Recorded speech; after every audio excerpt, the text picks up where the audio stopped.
In my restless dreams, I see that town, Silent Hill. You promised you'd take me there again someday, but you never did.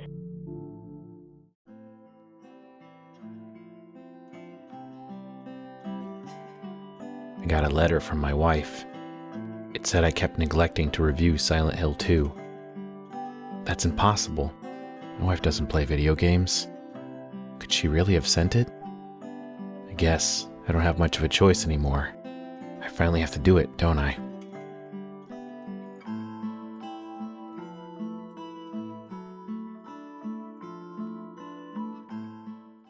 Happy New Year, everyone. I hope you had an interesting, exhilarating 2025, and you're eager to jump right into 2026.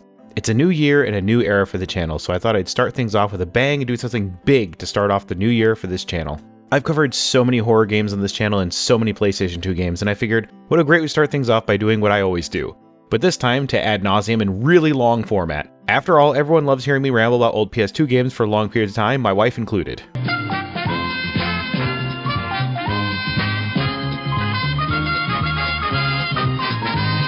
When we all talk about horror games, we usually bring up the greats such as Resident Evil, Alone in the Dark, and of course Silent Hill, which is what we'll be talking about today. Silent Hill is a complex and long-running series since its inception on the PlayStation 1 back in 1999, setting out to purposefully being a different kind of game from Resident Evil, where instead of being a combat-ready machine, you're an everyman who's thrown into a situation beyond your comprehension, coupled with Asian-inspired horror. Resident Evil and Silent Hill get compared a lot, but the two are drastically different kinds of games with their major core differences. We'll get into the greater detail later, but the most obvious and prominent right out of the gate is that Resident Evil is rooted into science-based horror, and that the monsters are bioweapons that are engineered into monsters for combat purposes or side effects of said weapons. Silent Hill, however, exists entirely in the realm of supernatural, which means that what you see might not be what actually is, and that means you're in the realm of psychological horror, where the sequel Silent Hill 2 exemplifies better than any other game I could possibly think of, and will be the subject of today's absurdly long video that I ambitiously set out to cover. There's a lot to say about Silent Hill 1, but I think 2 is definitely the more favorite game and the one that gets talked about more, as it stands a bit more as a standalone experience that requires almost no knowledge of the first game to enjoy, and that's likely a big part of its success. It can be enjoyed independently, and that's also why it was the first candidate for a remake in the franchise. For this video though, I'm going to avoid talking about the remake, as otherwise we'll be here all day, and if you saw the length of this video already, I'm sure you don't think it needed to be any longer. So for my purposes today, we'll be talking about the original game and its greatest hits release, which features a few extra goodies that will be touched upon as well. Most collectors prefer the non-greatest hits variant of games. Most collectors prefer the non-greatest hits variants of games that look a little bit less silly on your shelf, but Silent Hill 2 is sort of the exception to this, as its greatest hits version actually features more content, is more or less the definitive way to enjoy the game. Naturally, we have to bring up the PS3 and Xbox 360 remaster of the game that came out in the early 2010s, but I'm going to keep it brief in regards to that. It is the biggest insult to one of the most legendary and iconic games to ever exist. It poops all over what Silent Hill 2 was, and the creators should be ashamed of what they did, at how they butchered an absolute masterpiece. If I met the people at Hijinks Studio that produced this piece of trash, I have some not so nice words to say to them. The fact that the thing even exists is a blemish on the game's legacy, but I'm not going to go too into it because that might be a topic for another video, and there are plenty of other videos covering that. The PS2 is the superior way to experience the game these days, and that's the version I utilize for this video. Though there is an Xbox port, and you don't hear about it too often, but I hear it's actually on par with the PlayStation 2 version, so it's a pretty good port. There is also a PC version that has been patched up to where it'll work better on modern systems, and it's a really great way to experience the game as well, if not possibly definitive as well. The franchise has an almost non-existent presence on Nintendo consoles, with only a few minor exceptions, but maybe we'll see something with the Switch too. So if you were a GameCube kid back in the day, it was very possible that you didn't get to experience this amazing classic game. And if you have not experienced it, I highly recommend you stop this video here and go play this game before I spoil the ever-living hell out of it, because I'd hate to have your experience tarnished by me. This is a game that everyone should play at least once in their lifetime, and if you're a horror fan, you not only owe it to yourself to play this game, but you kind of are denying yourself one of the most core horror experiences by not doing so. Many people say that Silent Hill 2 is the greatest horror game ever made, and I find it extremely hard to disagree with that. And it is a really incredible game that withstands the test of time. Silent Hill 2 is a game that has defined a genre and did some pretty groundbreaking stuff, cementing Silent Hill as more than a one-and-done game, instead bringing it forward as a full-fledged franchise willing to take risks and do something unique. Many will argue the franchise has lost its way over the years and took some time to find it again, but Silent Hill 2 is a game that started it all. The eerie adventures of James Sunderland and his journey into madness to find his dead wife is a tale that sticks with most fans of the franchise, even outshining Harry Mason's story in the original game. Silent Hill 2 is a contender for the best sequel ever made to a game, and with good reason. But what exactly makes it so good? What about Silent Hill 2 makes it a definitive horror experience that is considered a cornerstone of the genre that other games have tried to emulate? Is Silent Hill 2 even still good to play today, especially when there's a modern remake? The answer to that last question is yes, and the other questions will be answered throughout this video. While Silent Hill 2 Remake is a superb experience that will make you rethink how you look at the original game, the original is a great experience still to partake in and see how horror has evolved. I would argue this is a Resident Evil 4 situation where the remake stands on its own right, but doesn't inherently replace the original, merely enhances it and offers a new perspective. Definitely play both, and this is no different. You definitely should not rob yourself of this experience, that's for sure. If you own or have access to a PS2, there isn't much of an excuse not to treat yourself here. Silent Hill came out in 2001 and was developed by Team Silent under Konami. Rather than make a game that continued the adventures of Harry Mason from the first game, the developers decided to try something completely different and removed from the first game. And thus what we got is a game that's completely different in tone, focusing less on the supernatural and fantastical elements of Silent Hill, and using them more as a backdrop for deeper character-focused story. But we'll get into all that, I don't want to get ahead of myself. What you have to know right now is that if Silent Hill 2 doesn't feel like a proper sequel to Silent Hill 1, you should understand that that was intentional. I've rambled on enough for this introduction though, so I'm going to get into the video proper now. Once again, consider this your last warning in regards to spoilers, as this video will have them by the metric ton. If you want to go into this game untainted, pause the video now and play the entire game and come back. I'll give you a few minutes to go do that.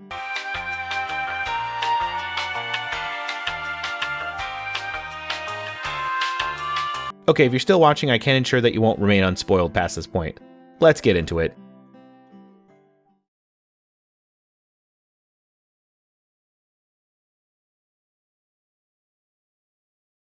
The first thought regarding Silent Hill's controls, some might say they are janky and dated. But in actuality, once you understand them, they start to feel natural only after a little bit of time. But I would definitely recommend reading the manual and considering how your controls work when approaching every situation. There are times where you forget that certain things work a certain way when it's your first time playing, such as holding down the left trigger can adjust the camera to face the way that James is facing. Something that is very useful during trickier encounters. It might have been more intuitive to use the right stick to control the camera though, admittedly, but the game is designed in such a way that you aren't intended to have the complete control over your view at all times, and that's on purpose. Encounters with enemies are designed where you have to pay attention and listen to get the drop on them. It's about finding the best position to attack your foes from.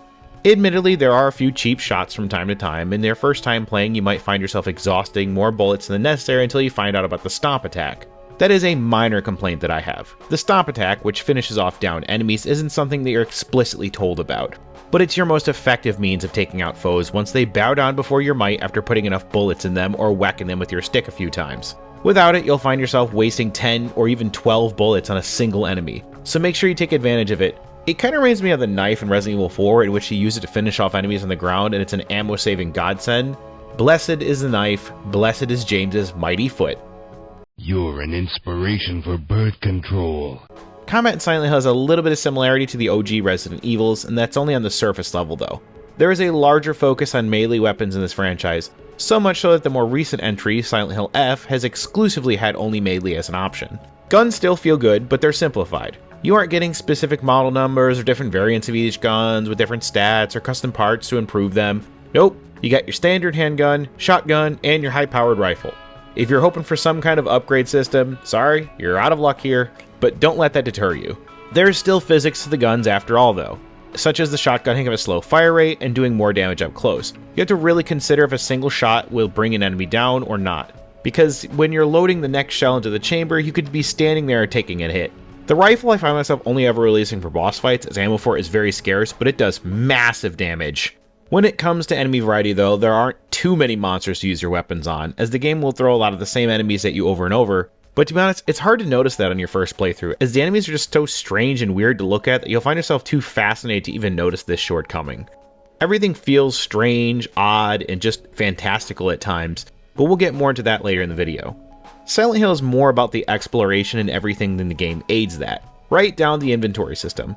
Unlike most survival horror games, Survival Hill does not feature a limited inventory, and you're pretty much free to take and carry as many items as you like, regardless of how unrealistic it is.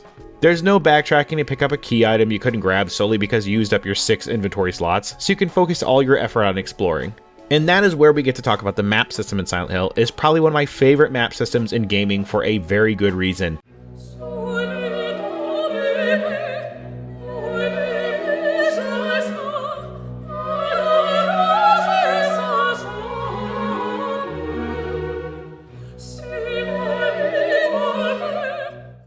It's definitely in the top 10.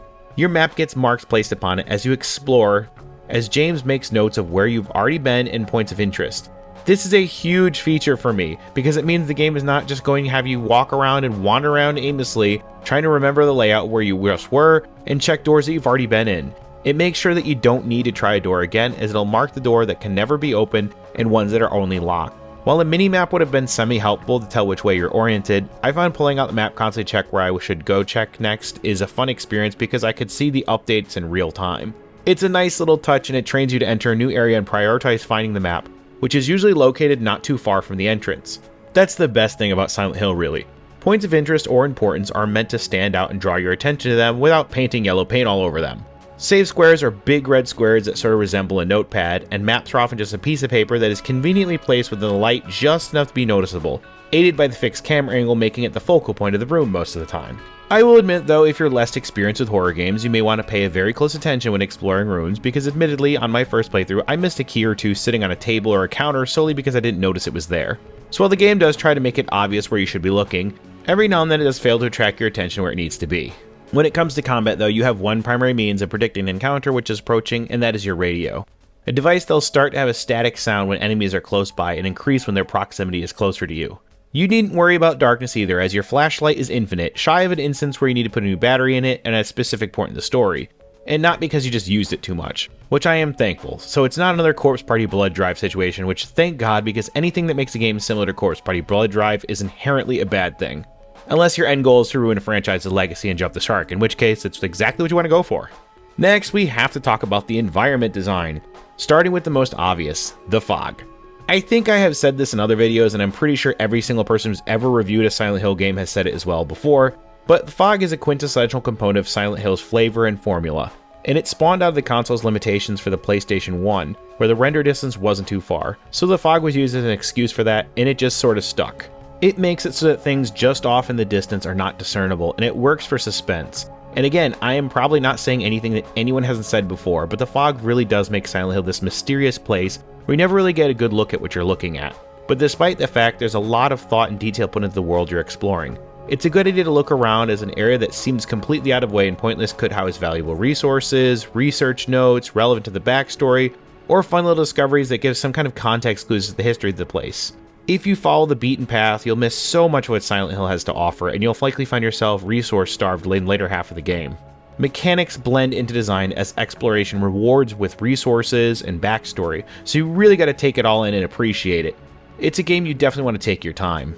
It's brilliant because the environments are the star of the show, as when you get to explore an area, you're usually sent to an otherworld version of the area where you get a really creepy level full of rusty frames, unfinished construction, mold, water damage.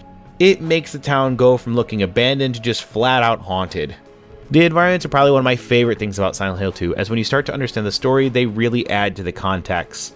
Everything about Silent Hill 2's design gives it the foreboding, creepy atmosphere it was going for, and it nails it successfully. This is only made that much better when you hear the music, which is expertly done. Silent Hill 2's music was done by Akira Yamaoka, and it uses a lot of somber tunes to match the depressing tone that is set throughout most of the game. Many string instruments such as guitars, pianos, and such played in slower tempos to give the feeling that you're not going to make it out of here unscathed, combined with the creepy ambient music that really rev up the tension during crucial moments. Right from the moment when you hear the first song in the game, followed by the intro song after James gives the narration, you already know you're in for gold standard music. Take a listen.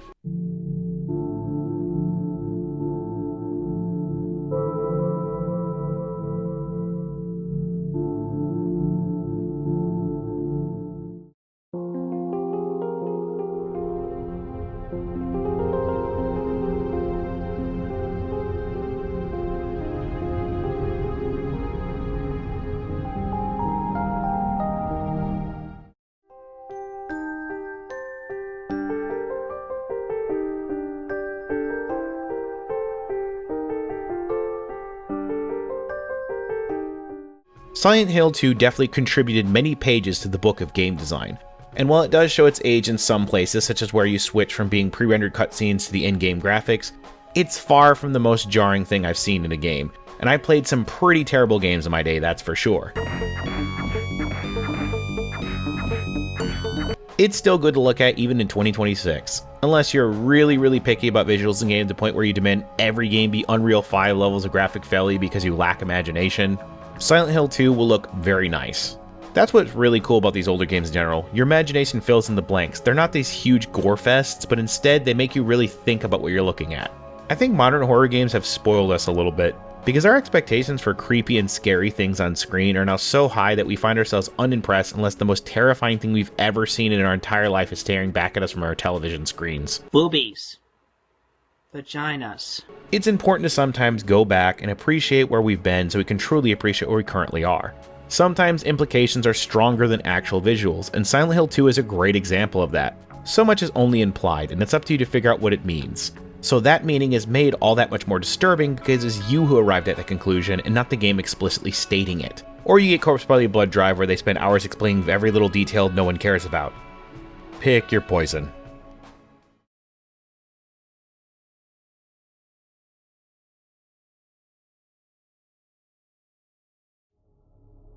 Oh boy, this is going to be by far the longest part of this video because there's a lot of story to dissect when it comes to Silent Hill 2, as story is the primary focus of the game.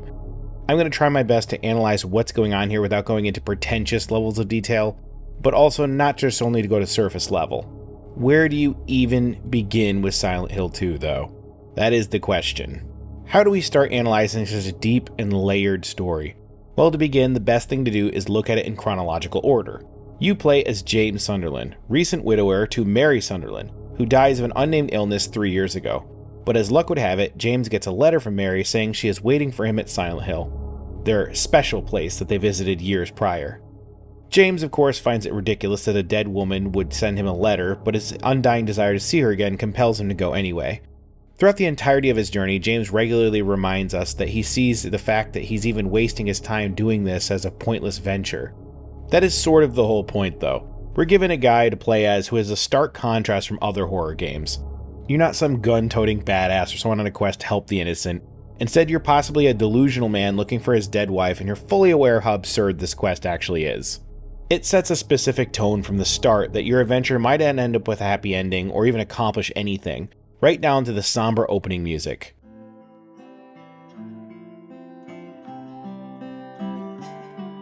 I got a letter. The name on the envelope said Mary. My wife's name. It's ridiculous. Couldn't possibly be true. That's what I keep telling myself. A dead person can't write a letter. Mary died of that damn disease 3 years ago. So then, why am I looking for her? Our special place. What could she mean? This whole town was our special place. Does she mean the park on the lake? We spent the whole day there. Just the two of us, staring at the water. Could Mary really be there? Is she really alive? Waiting for me? From the moment James leaves the pier to the town proper, you're met with a blinding fog that has become the signature of Silent Hill games. And it's interesting because instead of being surrounded by darkness, it's actually broad daylight for a large portion of the game. A direct contrast to other horror games at the time such as Resident Evil, Fatal Frame, or even Siren. Oh, wait, most people haven't even heard of that game, have they? We'll have to do a video on that someday too. Anyway, you run into the first character that plays a major subplot on what's going on here with Angela, a teenager lost in Silent Hill looking for her mama? I'm looking for my mama. Okay, let's get the jokes out of the way now. Yes, Silent Hill 2 has some really awkward voice acting, but it was done this way intentionally. I mean, every single person we run into you'll find out is absolutely deranged and out of their mind in some capacity. Plus, I cut it some slack because early video game voice acting was rough across the board. We all remember Resident Evil 1 after all. Stop it! Don't open that door! This very first conversation sets a good frame for the entire tone of the story and our player character right away. I think you'd better stay away.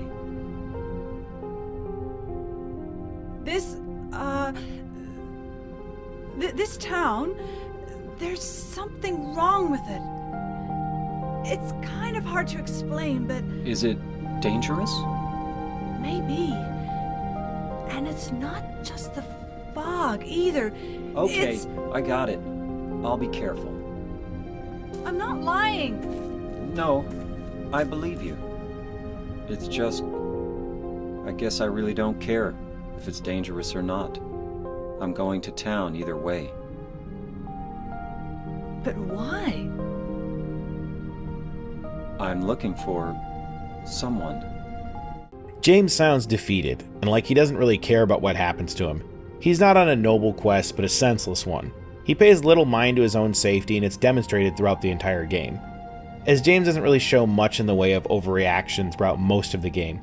He might try and guard his life from time to time when it's being truly threatened, but most people who find themselves in the situation that he ends up in would likely be panicking a lot more than James seems to be.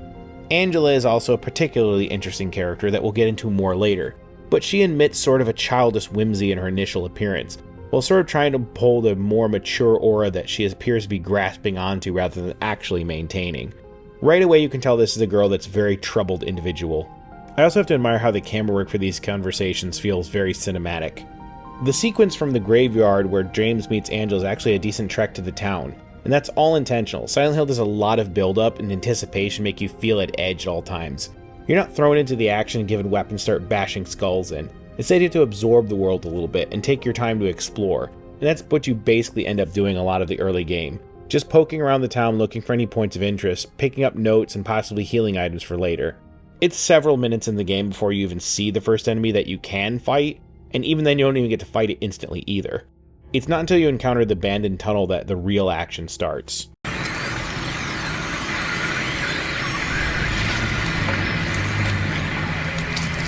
So this thing is just weird and moves in ways that makes you feel uncomfortable. Most of Silent Hill 2's enemies have deep meaning to them, but we'll talk about that later. For now, we just know that this guy is called the Lying Figure, and the town is full of them. They are slow and easy to take down, but in vast numbers, virtually every single corner of the town has a few hiding. And you're only given your first weapon here, a literal board with a nail in it. No, that isn't a joke, that is literally the first weapon of the game, a nail board. It's almost comical in a way, but realistic if I'm honest. Oftentimes in scary scenarios, horror protagonists always seem to find a conveniently placed knife or gun, then they're set for the rest of the game. But not Silent Hill 2 though. Instead, James is forced to grab the only makeshift weapon he can find and go to town. This is where understanding Silent Hill 2's combat really comes into play, as I mentioned earlier. Because you can wail on enemies and they will often just get back up once or twice for you to have to wail on them again to bring them back down, which leaves you a sitting duck and often wasting tons of resources, or you can hit them enough times for them to fall down and run over to stomp on them, which kills them instantly. Once you figure that out, the game's combat becomes far less brutal and far more forgiving. At least James' reaction to killing a monster is about my own. Is it dead? What the hell is it? It's not human. Though unlike James, I would just turn around and head right out of there after seeing such a monstrosity. After picking up a radio and a little exploring, your next destination is the Woodside Apartments, where you look for any kind of clues as to where you can find Mary. And you find a room with a flashlight and it's stuck on a mannequin. This is particularly interesting because if you weren't paying attention, you might not have actually checked that in your inventory is a photo of Mary they've had from the start of the game, and the mannequin is wearing the same clothing. It's a subtle detail, and I can't help but wonder if the flashlight being on the mannequin represents Mary being some kind of light in James' life, or if I'm just reading too far into it. We're also introduced to a new type of enemy, the mannequins. These things come at you after pretending to be statues and take a bit more punishment than the lying figures. Eventually, James finds a gun in the abandoned apartment, which he's definitely going to need, and proceeds to a gated hallway where he tries to reach for a key on the other side, only to have the key pulled away by a new character, Laura.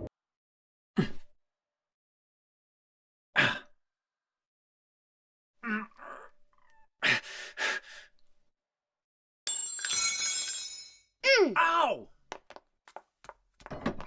Hey, wait! Damn it. A child here in Silent Hill that seems completely unfazed by what's going on. Laura has a deep connection to James and Mary's story, but it doesn't get expanded upon until much later in the game, so we'll get to that when it comes. One thing that you might miss if you don't pay attention is when you return to the gate, on the other side we see a hulking monster that has come to be known as one of the most iconic monsters within the Silent Hill franchise, Pyramid Head. If you missed him though, he'll make a far grander introduction full of sexual violent implications shortly after.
Pyramid Head basically just absorbs damage without much concern as James unloads an entire clip on him, and he just kind of brushes it off and goes to do monster stuff elsewhere rather than continue to wasting time on James. After further exploring the apartment, we're introduced to our final sub-character, Eddie.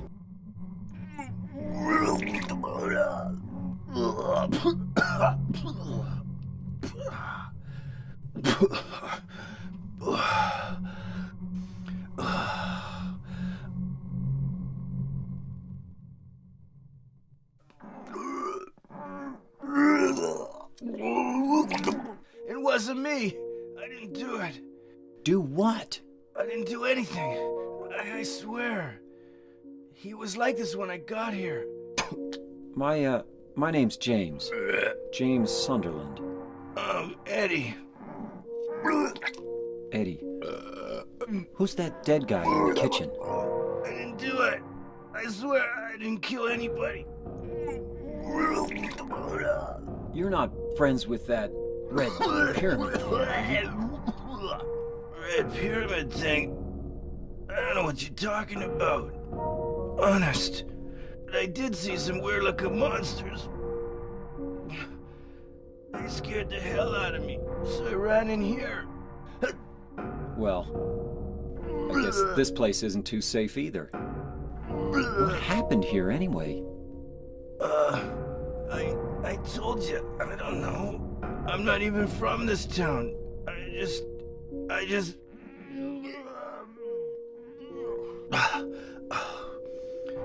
You too, huh? Something just brought you here, right?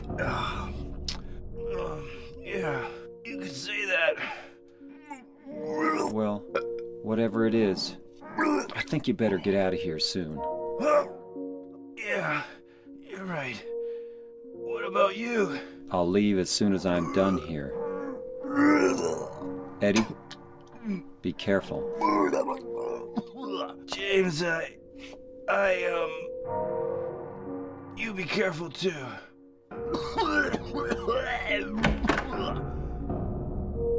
We only get a brief glimpse of this guy now, but he is absolutely fascinating, so just wait and see.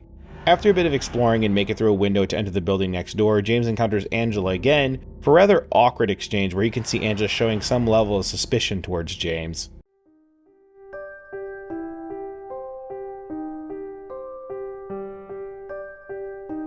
Oh, it's you.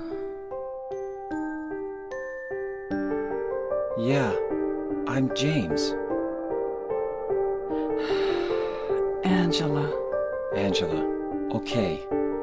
I don't know what you're planning, but there's always another way. Really?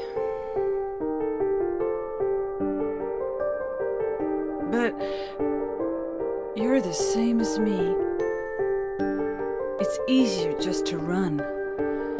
Besides, is what we deserve. No, I'm not like you. Are you afraid? I'm sorry.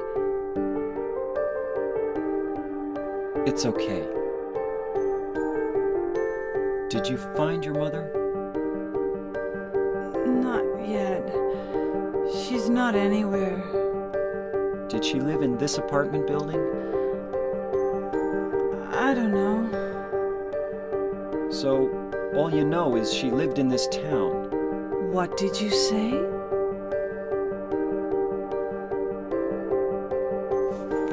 How do you know that? Well, I just figured, 'cause this is where you're looking for her. How else would I know? Yeah, Am I right? I'm so tired. So, why did you come to this town anyway? I'm sorry. Did you find the person you're looking for? Not yet. Her name's Mary. She's my wife.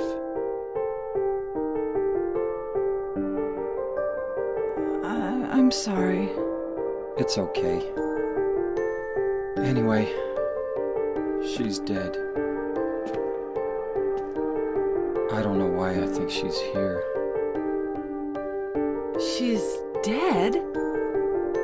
Don't worry. I'm not crazy. At least, I don't think so. I've got to find my mama. Should I go with you? This town's dangerous. Now I know what you meant back there in the cemetery. I'll be okay by myself. Besides, I'd just slow you down. What about that? Will you hold it for me? Sure. No problem. If I kept it, I'm not sure what I might do.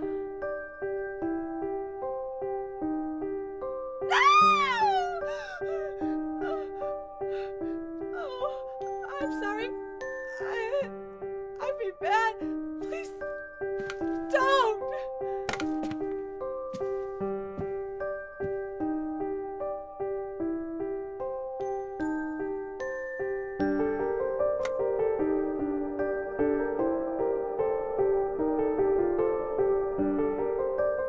She actually gives us the knife that she was holding. It's actually a key item for one of the possible endings of the game, depending on if you examine it or not.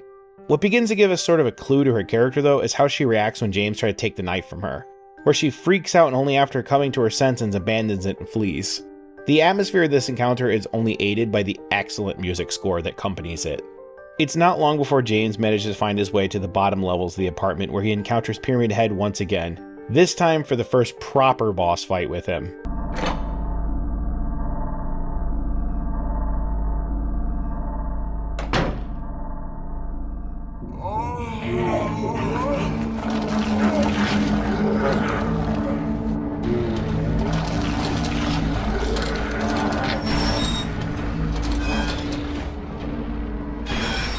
It's a stiff and strange encounter, and it really just relies on a lot of repeating the same attack pattern over and over again to get his health down. Pyramid Head, however, doesn't show any real signs of taking damage. Our brains tell us that metal hitting metal sounds like something being deflected, therefore no damage is being done, but it's not like that here. The lack of feedback from Pyramid Head from a gameplay perspective may convince you that you're not even doing what you're supposed to be doing in this encounter, and could leave you first-time players somewhat confused, but keep at it, eventually the fight will end. From an artistic perspective, though, this is incredibly genius and gives you an excellent picture of how Pyramid Head is. He is a hulking behemoth of a monster that even when pelted with a blunt object or shot repeatedly with 9mm, he just doesn't flinch, bleed, or show any real signs of pain or anguish. Hell, the fight kind of ends on his own terms as well, as he just walks away. Like, his interest in James just kind of dies off and he decides to go do better things. Which is saying something when you're a monster from Silent Hill, that you have more fulfilling activities, much more worthy of your time than hunting down James. To Silent Hill, James is another insignificant victim, another notch on its hypothetical belt. When the battle's over though, James is finally free to leave the apartments, back onto the street, and make his way to the park. But not before running into Laura again, who introduces herself properly this time.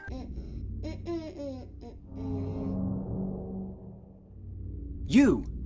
It was you, wasn't it? You're the one who stepped on my hand. I don't know. Maybe I did. What's a little girl like you doing here anyway?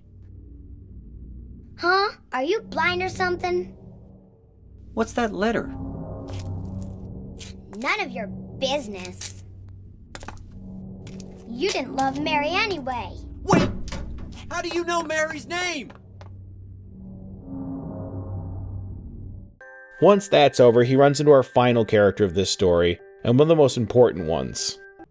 Mary?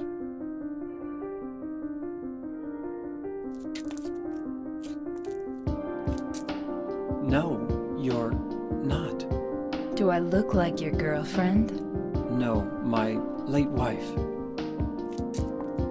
I can't believe it. You could be her twin. Your face, your voice, just your hair and clothes are different. My name is Maria.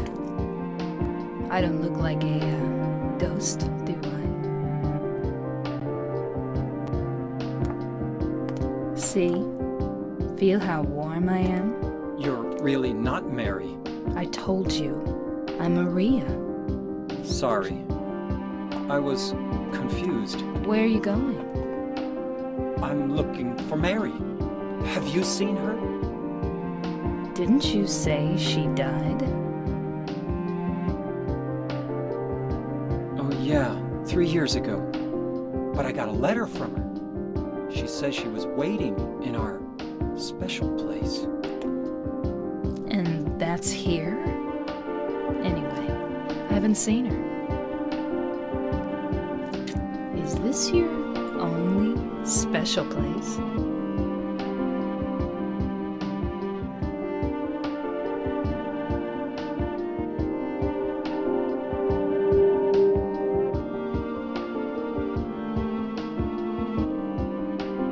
Well, there's the hotel too, I guess.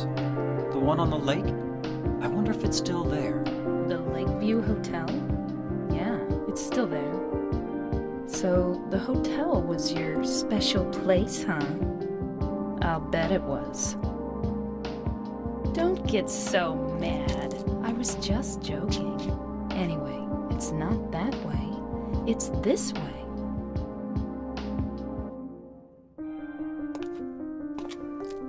You're coming with me? You were gonna just leave me? No, but... With all these monsters around? No, I just... I'm all alone here. Everyone else is gone. I look like Mary, don't I? You loved her, right? Or maybe you hated her. Don't be ridiculous. So it's okay? Yeah, fine. Maria is a much more sexualized version of James's wife Mary, and we can clearly see he's put off by how forward she is, but not enough to stop interacting with her. Subtle hints that a part of James might not actually want to find Mary, as he even loses his train of thought during their conversation, but agrees to take her with him. For the next section of the game, it becomes an escort mission. No! God, please, no! No! Something many people dread, I know, but thankfully it's not as painful as in some games. It's not until you enter the bowling alley you get treated perhaps the most amusing and iconic scenes in the entire game. You know which one I'm talking about, and the one that's been memed into oblivion at this point.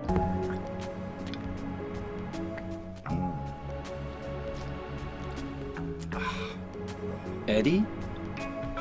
Oh, you're... James. We met in the apartment building? Yeah, I remember. But,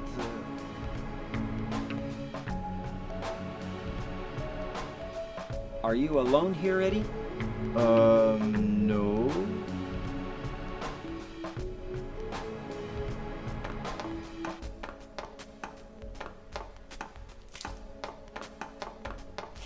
Bye-bye. Wait! Come back! Eddie, let's go after her. Huh? Laura? But why? Laura. Is that her name? That's what she said. This town is full of monsters. How can you sit there and eat pizza? She said she was fine by herself. She said a fatso like me would just slow her down. Forget you. We really start to get an idea of what kind of guy Eddie really is. The kind who just shows little concern over the well-being of others and cares only enough to satisfy his own needs. He's not exactly the selfless type, and James can clearly see he won't be of much help, so he leaves with Maria to go after Laura until the two reach the Brookhaven Hospital. Now, Maria can die during this part of the game, and if you're not careful, you can even accidentally kill her yourself. Fortunately, she gets tired and wants to lay down for a bit in one of the hospital rooms. How anyone can sleep in such a horrific place is beyond me, but I guess Maria is just built different. After scouring the hospital, James manages to find Laura, proceeds to trick him once again. Wait, there's something I gotta get. Later, okay? But it's really important. What is it? A letter from Mary. Huh? I wanna go get it. Is that okay? Yes.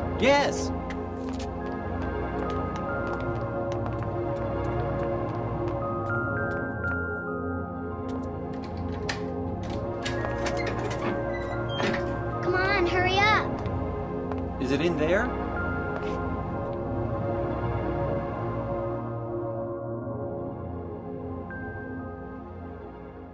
Yeah, in the back.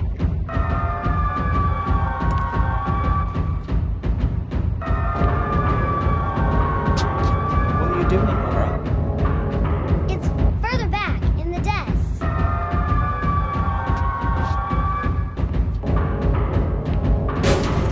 Laura!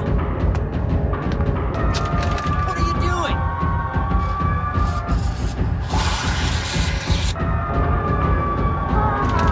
I tricked you.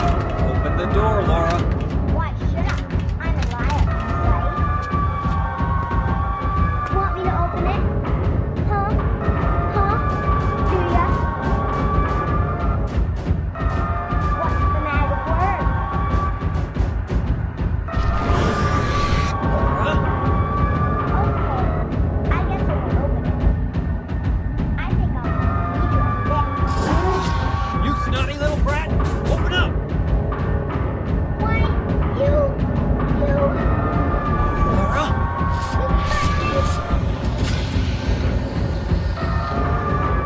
Okay, this thing is called Flesh Lip, and holy crap, it gives me nightmares to this day. Just seeing this monstrosity hanging from the ceiling as it reaches down and tries to strangle you, all complemented by the horrifying music to go along with it. Ugh. Once it's dead, though, you're sent to the other world, where you have to navigate the hospital again, this time in a more dilapidated version. The place looks even more abandoned than before, and partially like construction was never even finished. Given that James traveled to an alternate version of the hospital when he goes to check on Maria, she's no longer in the room that he left her in, until he runs into her again later in the hospital for a rather heated exchange. James! Mary? Oh, Maria. It's you. I thought you were... Sorry. Anyway, I'm glad you're alive. Anyway? What do you mean, anyway? You don't sound very happy to see me. I was almost killed back there. Why didn't you try to save me? All you care about is that dead wife of yours. I've never been so scared in my whole life. You couldn't care less about me, could you? No, I Then just... stay with me. Don't ever leave me alone. You're supposed to take care of me. So, what about Laura? Did you find her? Yeah, but... she ran away. We've got to find her. You really seem to care about her. Do you know her? I've never met her before. I just feel sorry for her. She's all alone.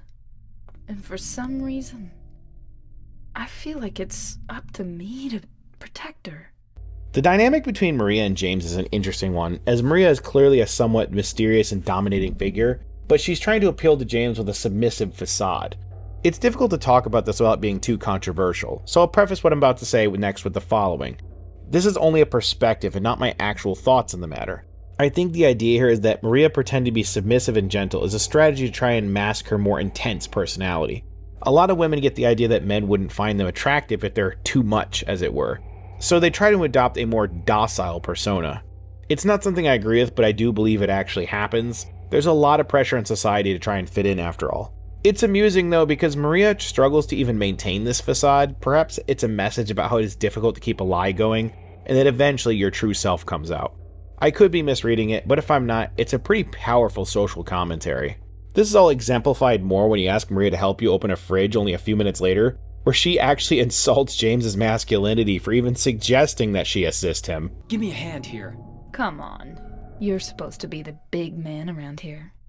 How's a little girl like me supposed to help? And then the elevator scene happens. Do I really have to talk about this? Okay, fine.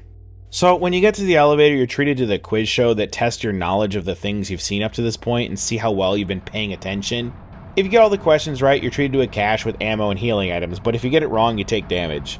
It's honestly insanely jarring and almost tonal whiplash for the rest of the game. It comes off as insanely silly and without nuance. The reward isn't even substantial either, and it's possible to even miss the place where you input the answers anyway. To be honest, this has to be one of the weakest puzzles in the entire game that relies solely on remembering details that you had no idea would even carry any relevance later in the game. All for a reward that you might not even need this late into things, as if you play even semi-conservatively, you should have plenty of ammo in the second half of the game anyway. Regardless, eventually James and Maria attempt to leave the hospital. I say attempt because, well...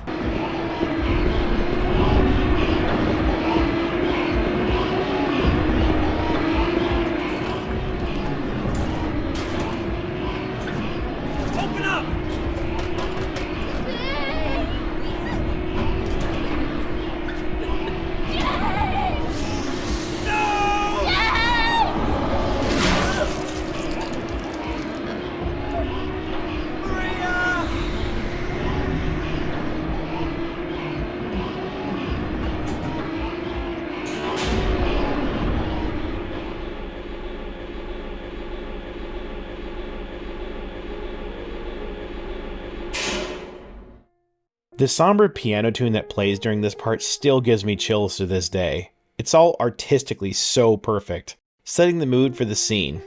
James watching a woman who looks just like his wife die is like her dying all over again right in front of him, killed by Pyramid Head. And it all will become insanely ironic later. For those who know, you get what I'm talking about. For those who don't know, you'll understand soon enough. James leaves the hospital finally to follow Laura, and now we're back in the town proper, but now at night. And the very limited visibility does wonders for increasing the tension. James heads toward the Silent Hill Historical Society building where we get a bit more background on what's going on. Little things such as a photo of the coal mine, which if you're familiar with Silent Hill 1, set on fire to create the town we're in now. And eventually a staircase that goes down for an insanely long time. I imagine this is intended as some kind of metaphor for going deeper into hell. The deeper into Silent Hill James travels, the less connected the world seems to become as well. Where he seemingly pops up in places where it doesn't even make sense for him to end up at. As he jumps into a seemingly endless pit, only to end up in Toluca Prison. A prison that was constructed near the lake. I think many other YouTubers have probably mentioned this before, so I'm not likely treading on any new ground here, but I think it says a lot about James' concern for his own life that he would just jump into a hole where you can't even see the bottom. Like, sure, he hesitates for like all of 1 second before he decides to hop in. I love my wife a lot, but I can't say she'd expect me to jump into a seemingly bottomless pit to find her. I mean, I'm not saying I wouldn't do that, I just don't think she'd expect me to.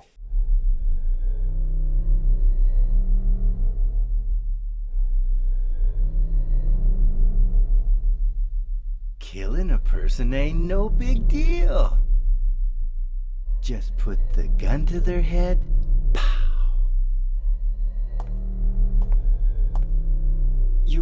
You killed him? But it wasn't my fault. He made me do it.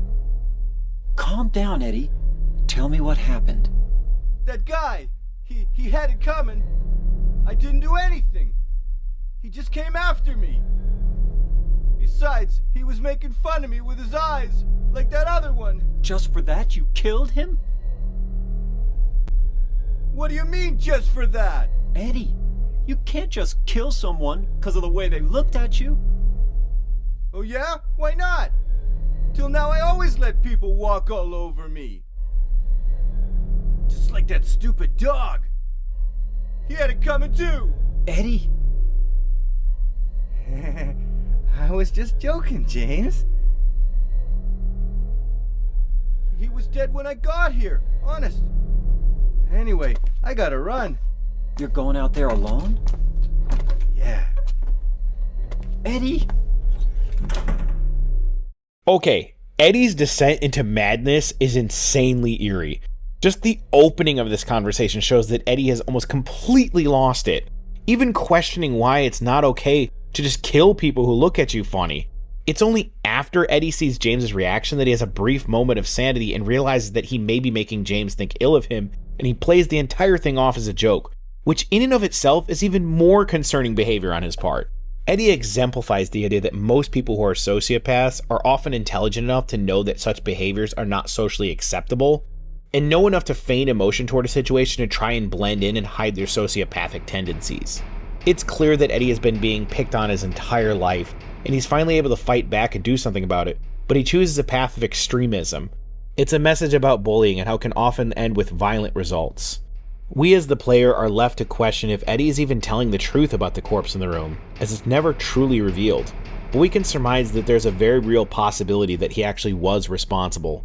Just how far gone is Eddie at this point in the game anyway? James eventually descends in an elevator within the prison even deeper, which makes you wonder how deep this place really goes, considering we're entering a long descending tunnel just to even get here, followed by a seemingly bottomless pit. I can't imagine how anyone would imagine going further underground would be an ideal thing to do in this scenario. The world becomes detached from reality more and more the further James goes, until he's in a seemingly unconnected hallway where he finds Maria once again.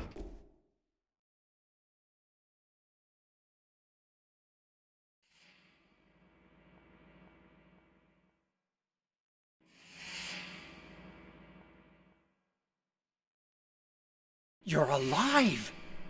Maria, I thought that thing killed you. Are you hurt bad? Not at all, silly. Maria? That thing, it stabbed you. There was blood everywhere. Stabbed me? What do you mean? It chased us to the elevator, and then... James, what are you talking about? Just before! Don't you remember? James, honey, did something happen to you? After we got separated in that long hallway? Are you confusing me with someone else? You were always so forgetful. Remember that time in the hotel? Maria? You said you took everything, but you forgot that videotape we made. I wonder if it's still there. How do you know about that? Aren't you Maria? I'm not your Mary. So, you're Maria? I am. If you want me to be. All I want from you is an answer. It doesn't matter who I am. I'm here for you, James. See? I'm real. Don't you want to touch me? I don't know. Come and get me. I can't do anything through these bars. Okay. Stay right there. I'll be there soon. James shows reluctance to help her, but at the same time a small bit of eagerness. A part of him wants to just forget about Mary and accept this new option placed in front of him. but another part wants to stay true to this path to Mary. Maria further complicates things by playing on James's uncertainty by mimicking Mary's mannerisms and flipping back and forth between the two personas. The new area that James must explore is simply called the Labyrinth. And no, it's not the place from that other video I made.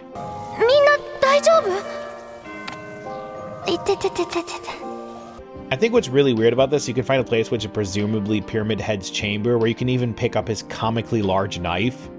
It's perhaps the strangest weapon in the entire game in that it does insane damage, but has the slowest wind-up time, requiring a tremendous amount of space to use, and even makes you move slower while holding it. Yet funny enough, stuffing it in your inventory makes it weightless. Ah yes, video game logic. Once James makes it out of the lower levels, he comes face to face with Angela once more.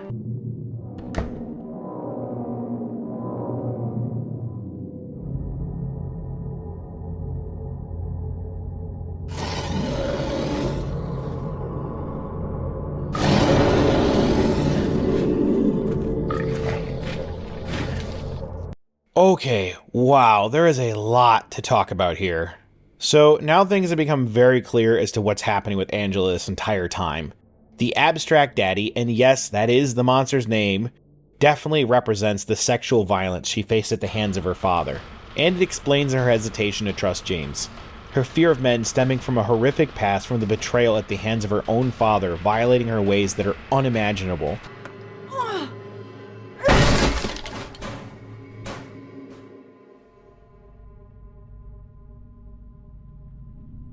Angela, relax. Don't order me around!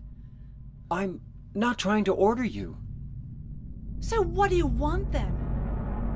Oh, I see. You're trying to be nice to me, right? I know what you're up to. It's always the same. You're only after one thing. No, that's not true at all. You don't have to lie. Go ahead and say it. Or you could just force me. Beat me up like he always did. You only care about yourself anyway. You disgusting pig.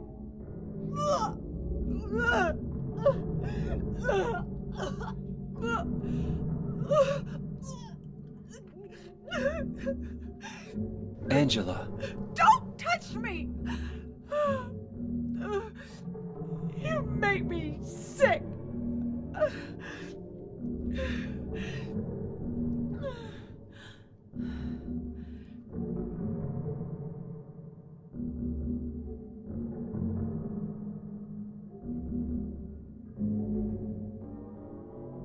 You said your wife Mary was dead, right?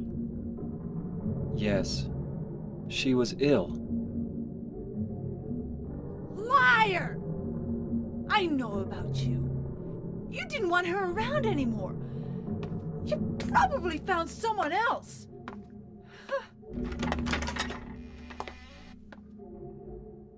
That's ridiculous. I never... It's clear that Angela has figured out what Silent Hill really is, and she has a feeling it means that everyone here isn't entirely innocent, casting suspicion on James as well. Also, we're not going to talk about the pistoning holes in the wall. I think it's pretty obvious what they represent given the context. I think this might be the first game I ever played that even talked about sexual violence, if I'm being honest, as it's a pretty bold thing to do back then. It still kind of is now, as it's a subject matter that, if handled improperly, can really destroy your game. And I think Silent Hill 2 does a great job of treating it with respect while keeping in the reality of how serious it is. It's then followed up by giving you a very underwhelming news puzzle where you have to pull the right news based on the clues you're given. But the punishment for pulling the wrong one's only a few fairly weak mannequin enemies spawning in another room. It's kind of really crappy and effectively means you can just brute force the puzzle if you really want to. It's a cool idea, but executed kind of lame. Lame. Still, it's an iconic puzzle, even used in the trailer for the remake. And of course, when James finally makes it to Maria, it looks like Pyramid Head got there first.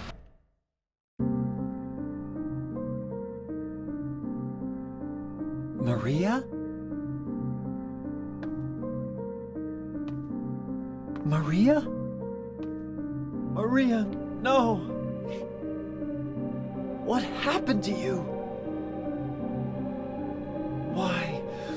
Why?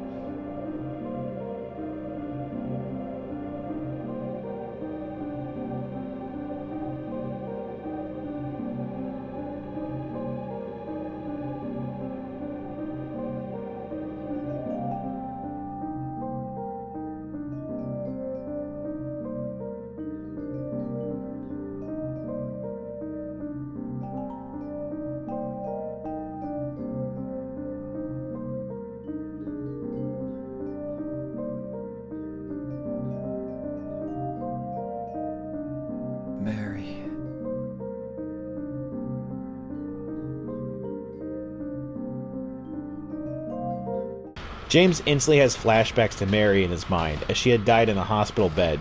So much so that he forgets it's Maria laying there and says Mary's name.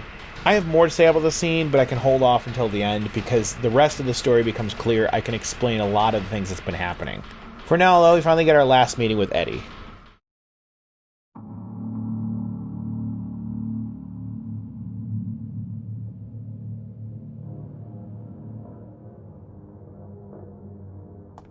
Eddie?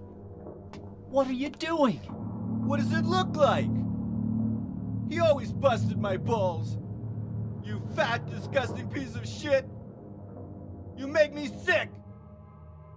Fat ass, you're nothing but a waste of skin. You're so ugly, even your mama don't love you. Well, maybe he was right. Maybe I am nothing but a fat, disgusting piece of shit. But you know what? It doesn't matter if you're smart, dumb, ugly, pretty. It's all the same once you're dead. And a corpse can't laugh. From now on, if anyone makes fun of me, I'll kill him. Just like that.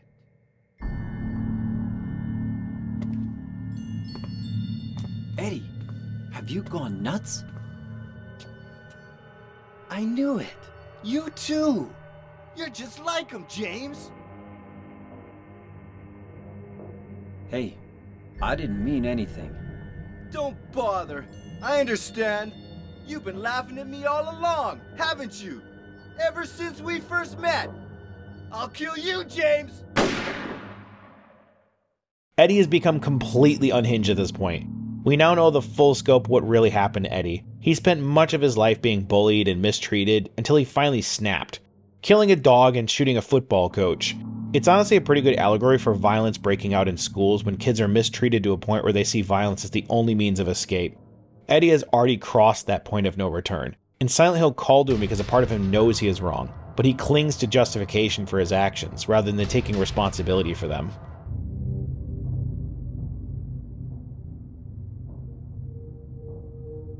Do you know what it does to you, James? When you're hated, picked on, spit on, just because of the way you look, after you've been laughed at your whole friggin' life. That's why I ran away after I killed the dog. Ran away like a scared little girl.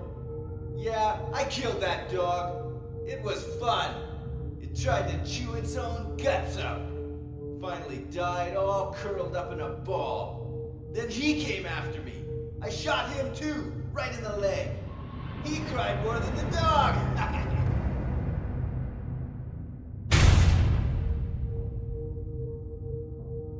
He's gonna have a hard time playing football on what's left of that knee.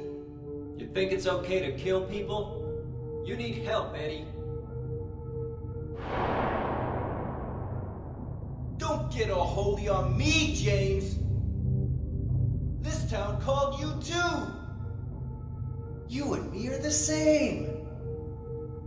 We're not like other people. Don't you know that? Let's party! This probably has to be the most awkward boss fight in the game, though, as it's the weirdest looking gun battle I've ever seen. Two guys just shooting back and forth at each other from nearly point-blank range until they run into the freezer behind them. That old PS2 jankiness is really present here, but it's still a very memorable fight and it gives me chills every time I reach this place.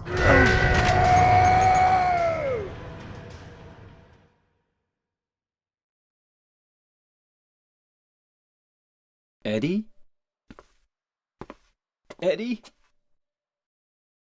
I killed a human being. A human being.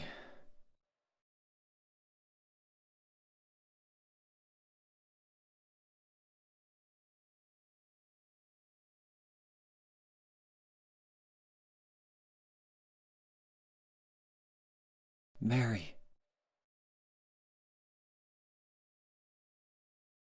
Did you really die 3 years ago?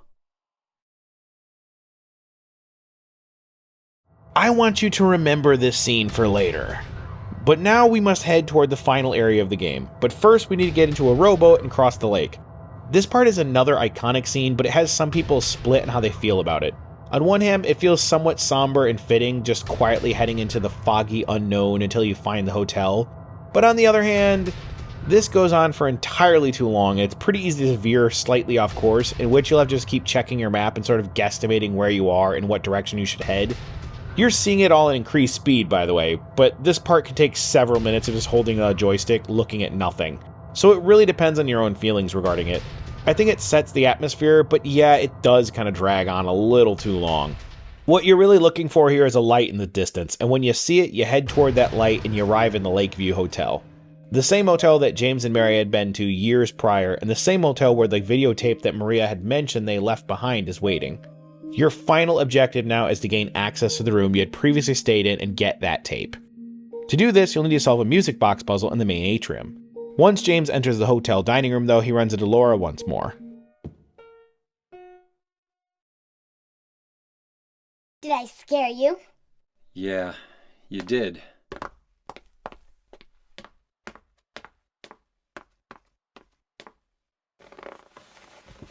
You're here to find Mary, aren't you, James? Well, have you? No. Is that why you're here too? She's here, isn't she? If you know where she is, tell me. I'm tired of walking. I wish I knew. But she said it in her letter. What letter? Wanna read it? But don't tell Rachel, okay? Who's Rachel? She was our nurse. I took it from her locker.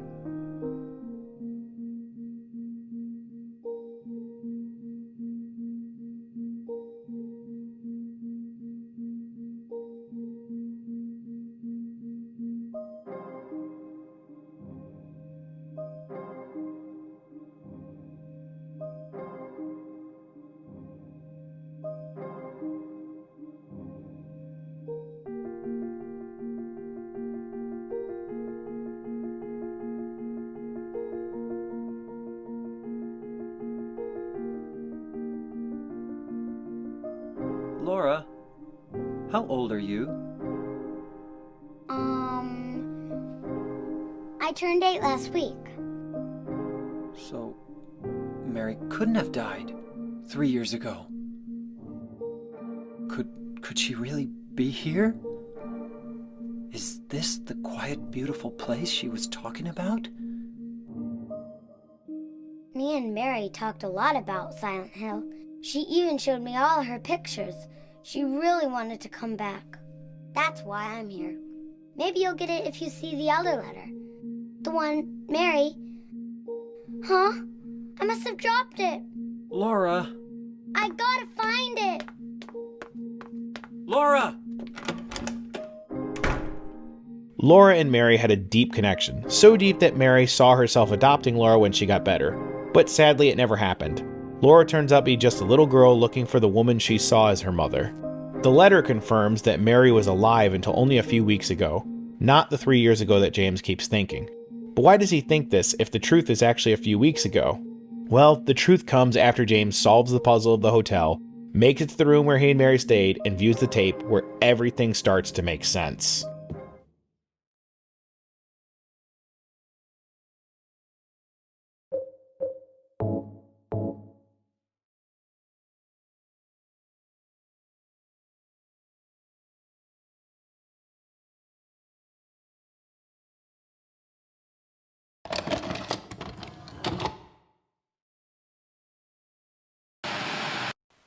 Are you taping again? Come on. I don't know why, but I just love it here. It's so peaceful. You know what I heard? This whole area used to be a sacred place. I think I can see why. It's too bad we have to leave. Please promise you'll take me again, James.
Mary.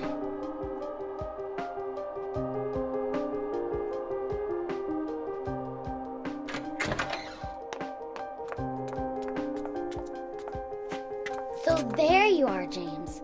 Did you get the letter? Did you find Mary? If not, let's get going already, okay? Laura.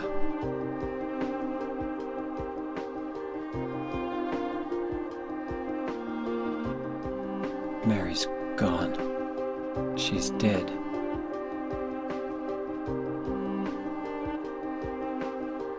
Liar, that's a lie! No, that's not true. She died because she was sick? No, I killed her.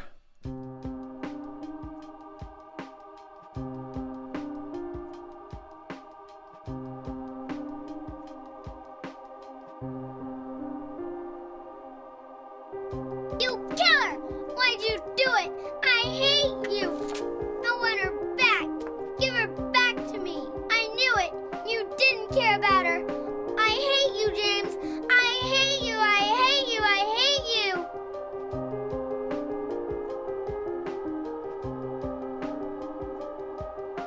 She was always waiting for you.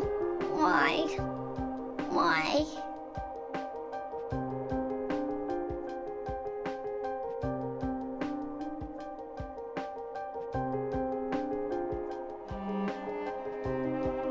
I'm sorry.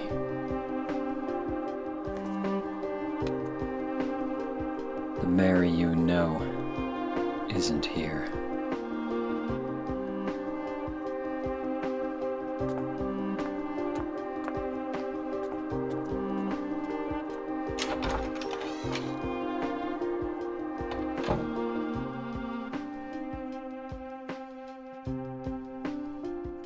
Laura, I'm sorry.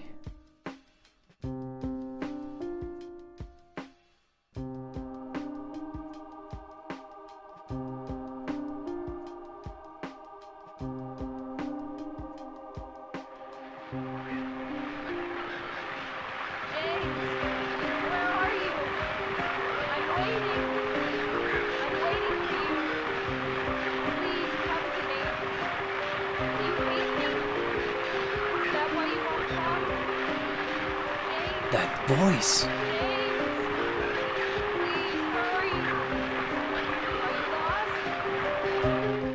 Holy crap. This scene still gets me emotionally every time I see it. Everything about it resonates so powerfully. The truth that comes out is harder to face than the monsters.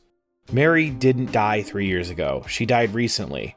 James was in denial of the truth that he himself was the one who ended her life. While she was sick in the hospital for 3 long years, he finally just couldn't take anymore and smothered her with a pillow. That's why Eddie pointed out that James was called to this town too, why Angela suggested that James didn't care about Mary at all. The two of them had already figured out what kind of people Silent Hill brings, and thus they had concluded that James had likely done something worthy of being called here.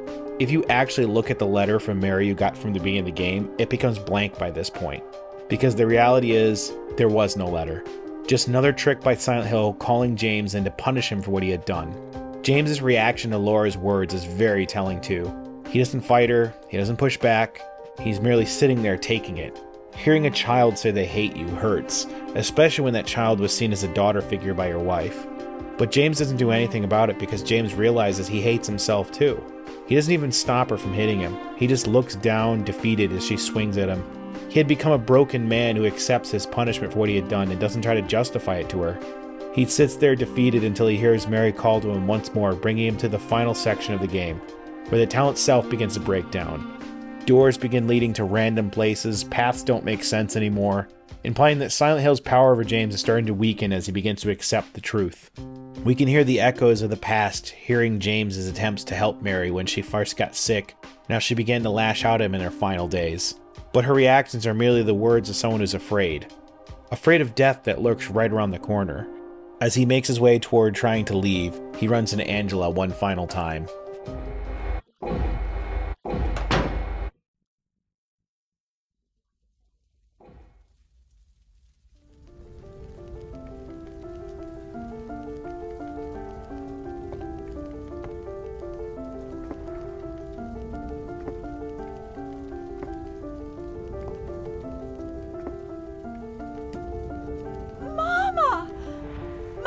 was looking for you. Now you're the only one left. Maybe then I can rest. Mama, why are you running away?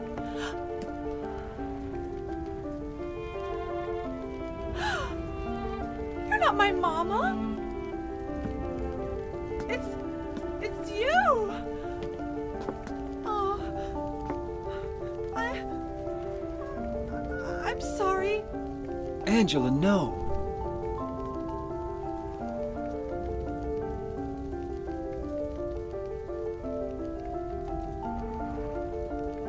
Thank you for saving me.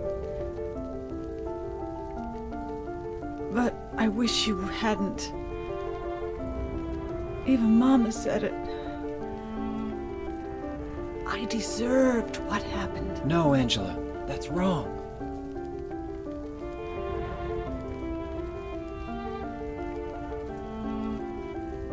No, don't pity me. I'm not worth it.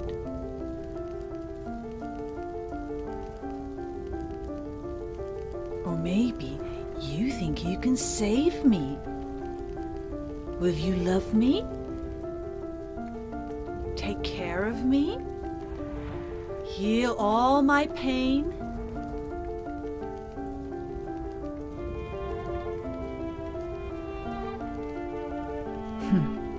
That's what I thought.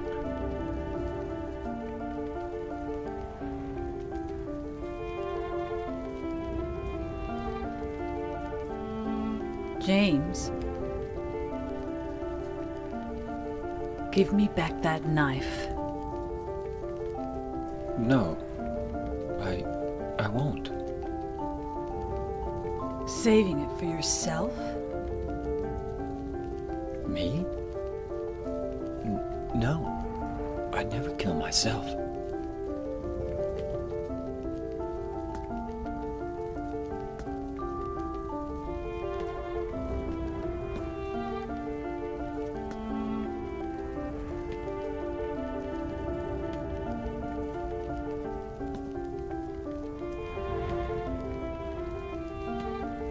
It's hot as hell in here.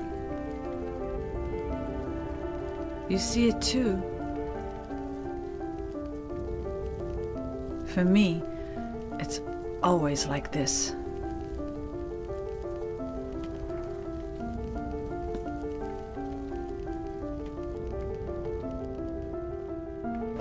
This scene is powerful, implying that James can see the world Angela sees, a world that burns all around her.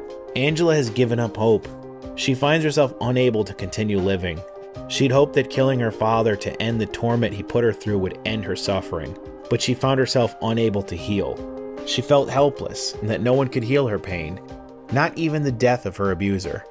Her mother had clearly been abused herself and based her self-worth on the supposed love she got from her abusive husband. And so when he began to abuse her daughter, she blamed her daughter for stealing his affection. It's a horrific dynamic, but sadly, not an uncommon one among abusers. Imagine Angela's life. Her father abuses her, she goes to her mother only to be blamed for that abuse.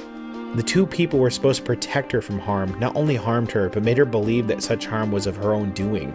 Angela had lived that as her normal for so long that she believed it, and she still does. It's a tragic story that I definitely think is relatable to many people, and why it's easy to feel empathy for Angela. She didn't kill out of hatred, she didn't kill out of revenge, she didn't kill out of malice. She just wanted the pain to stop, except it didn't. She realized without the abuse, she had nothing. Abuse was all she knew. To raise a child in such a world is not only reprehensible, it's just pure evil. Angela didn't even know what being cared for even meant, and it became impossible for her to even understand it. James only now realizes that he is in no position to help her, and she knows it, even calling him out on it, asking if he can help her, knowing he can't. James can do nothing but remain silent, because he knows if he said he wanted to help her, that it would just be another lie to add to her life. A promise he couldn't keep. The only thing he knows he can do for her is not add to her pain. He won't give her the knife because even if he can't help her, James doesn't want to put the tool to destroy herself in her hand. The only kindness he can offer her is that he won't contribute to her suffering. After leaving her to her own devices, James comes face to face with Pyramid Head once again, who is now split into two.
I was weak.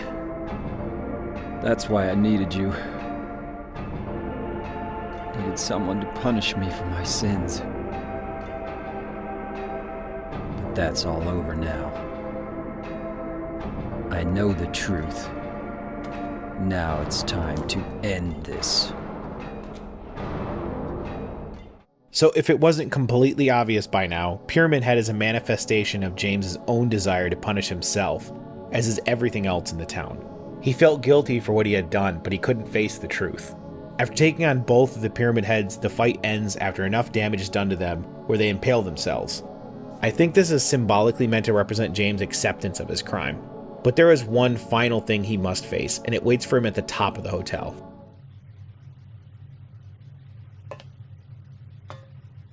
Mary?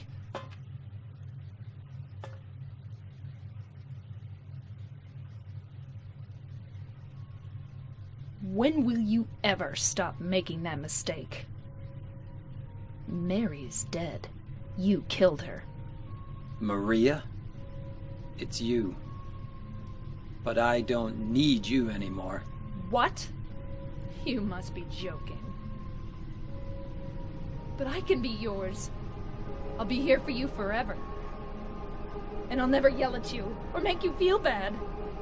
That's what you wanted. I'm different than Mary. How can you throw me away?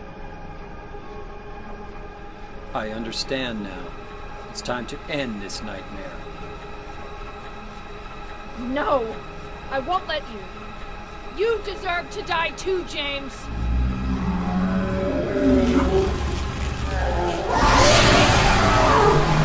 James has to confront Mary, or Maria depending on how you played the game, and it's a fairly satisfying boss fight, which apparently can even be won solely by surviving long enough. Eventually, James puts the final shot into her, and we're given one of a few endings. I actually got the leave ending this time, which I suppose is the happiest ending you can get.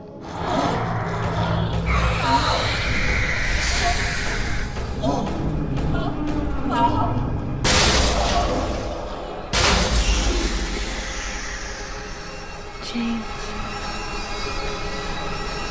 James.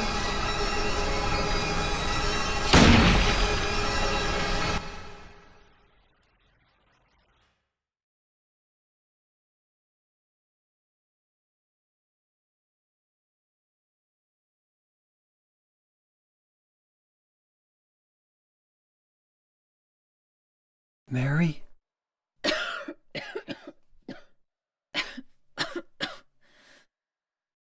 James. Forgive me.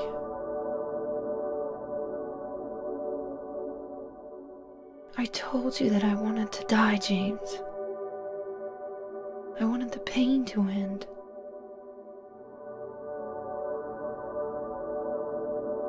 That's why I did it, honey. I just couldn't watch you suffer. No. That's not true. You also said you didn't want to die. The truth is, I hated you. I wanted you out of the way. I wanted my life back. James, if that were true, Then why do you look so sad?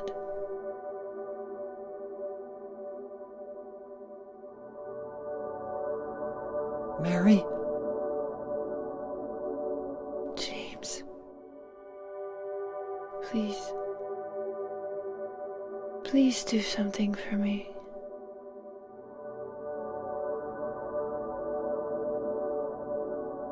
Go on with your life.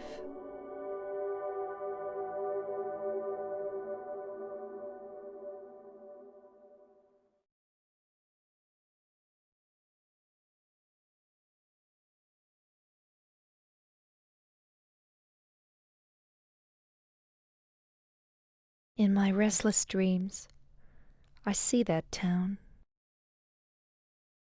Silent Hill.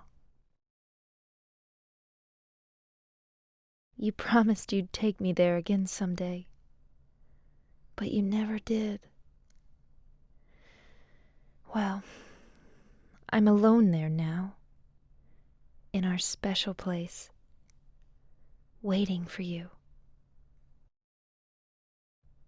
Waiting for you to come to see me. But you never do.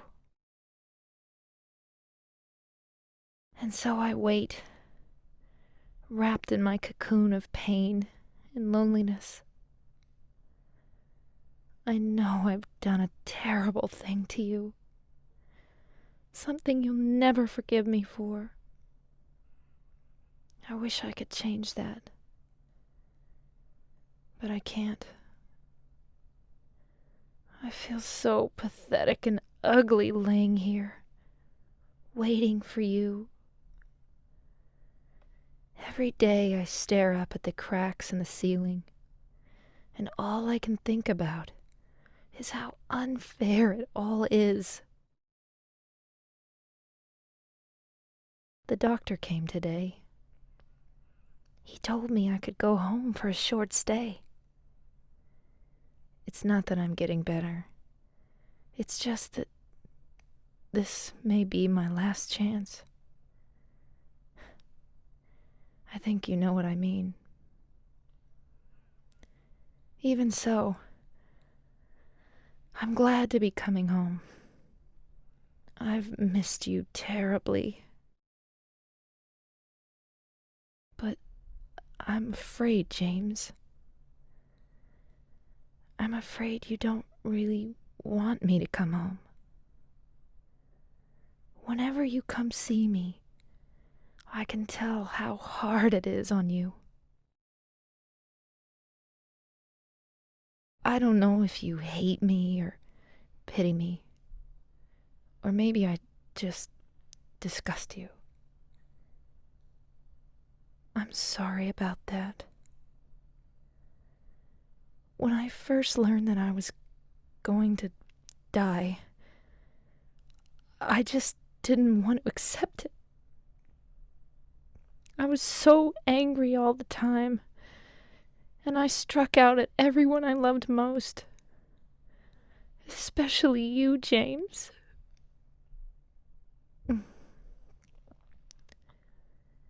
That's why I understand if you do hate me. But I want you to know this, James. I'll always love you. Even though our life together had to end like this, I still wouldn't trade it for the world. We had some wonderful years together. Well, this letter's gone on too long, so I'll say goodbye.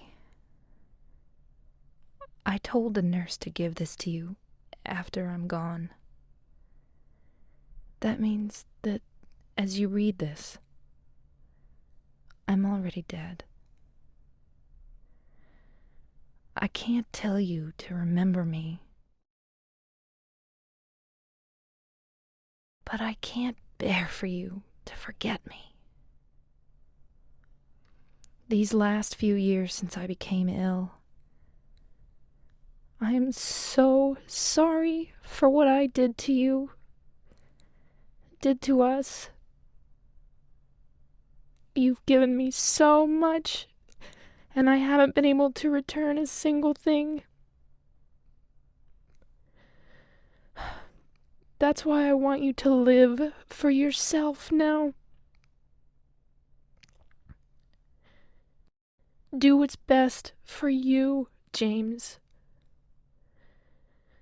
James, you made me happy.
Mary doesn't blame James for what he did, but James wrestles with his feelings on if he did it truly because he wanted her suffering to end, or if he did it because of his own selfish reasons. James isn't intended to be this completely likable character, as his actions are not meant to be justified or condemned entirely, simply understood. It's easy to understand James is in a difficult position. Mary wanted it to end, James wanted her suffering to stop, but he knows that a part of him wants it for selfish reasons. If someone wanted to end their life and asked you to help them do it, could you? And if you could you still do so if you thought you were doing it partially for yourself? The inner turmoil had eaten away at James, and the irony is Mary didn't even blame him for it. You're supposed to look at James with your own lens, and I'm not going to tell you which way to see him, and that's the point. Some will see him as a selfish wife killer. Others will see him as a man who ended his wife's suffering but feels guilty as a part of him was glad it was over. Guilt for feeling relief over something being over when you're the one that gets to live is a very real thing, and it's something I can understand. James is a morally ambiguous character, and that's why you have to decide for yourself how you feel about him. Mary wanted James to live, but does he deserve it? Does the fact that it was Mary's dying wish for James to live and move on matter if he was the one who ended her life? Does her not blaming him matter? Who is to say? And that's probably why I love Silent Hill 2 so much, because it's written so expertly you can decide for yourself which ending you feel is the most fitting. In the Leave ending, James takes Laura and decides to honor Mary's memory by adopting the girl that Mary wanted to be their daughter and do as she asked and lived. In the In Water ending though, James finds himself unable to bear with the guilt of what he had done, probably made all that much more horrible by the fact that she forgives him in their letter, and returns to the pier where he drives his car into the lake and drowns himself. Which I suppose is also valid. I can imagine if I had done something so horrible, the fact that the person I did it to didn't even blame me and spoke of me wanting to find happiness after I had ended their life, I'd be so guilt-ridden I wouldn't know what to do with myself either. Then you have the Maria ending, where James more or less just goes in denial of any wrongdoing, telling himself that he ended Mary's suffering and didn't need to feel bad, where he leaves Silent Hill with Maria, alluding to the fact that because he learned nothing, it will likely all just happen again. Then there's the joke endings, like a super intelligent Shiba Inu was behind it all, or aliens. Yes, that's actually in the game, that's not me making a joke. The credits roll, and the end of the greatest horror experience ever comes to a close.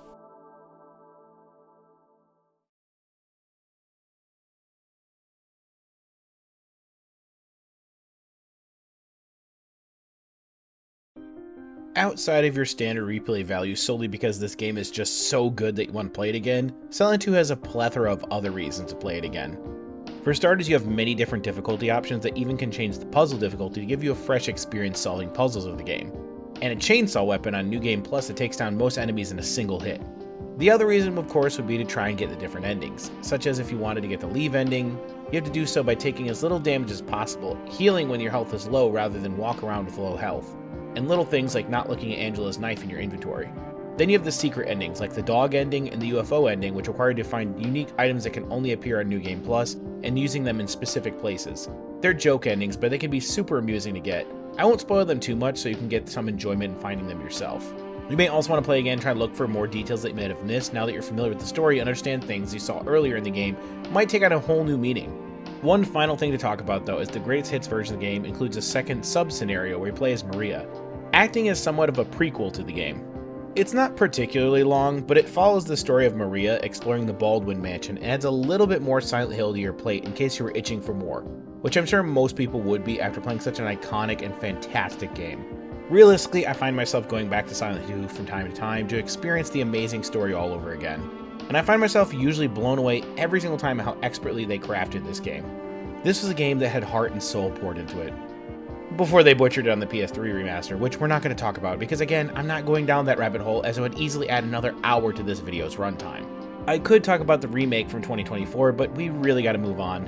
One day I might do a video on that, maybe. Only time will tell.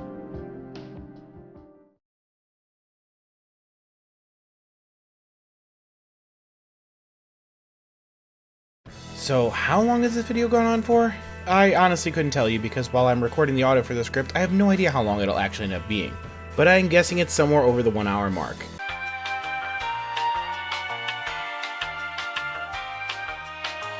So I should probably wrap things up. Silent Hill 2 is a groundbreaking achievement in horror gaming, and for a good reason. It's a masterpiece by every stretch of the imagination, and it's a game that you owe it to yourself to play if you even call yourself a horror fan. It's a cornerstone of the genre that set the standard that few others can even match. It gives meaning to the term psychological horror. Hell, it might even define it. I love it, and you should as well, and if you don't, well, you're just wrong. Wow, this video was really long, wasn't it? I want to take this time to thank all of you for making it this far. You are the real ones for watching this entire thing. Also, thanks to my wife who helped voice the opening and shot the footage used for it. She does great camera work. We're entering 2026, and I just know it's going to be a big year for this channel. I have big plans, that's for sure, so stay tuned. If you are not subscribed, what are you doing with your life? Subscribe. I put out new videos like this every 3 weeks, with shorts that come out every Monday as well. You can also find me on TikTok at whizplay.gaming. I'm whizplay, and that's enough of that.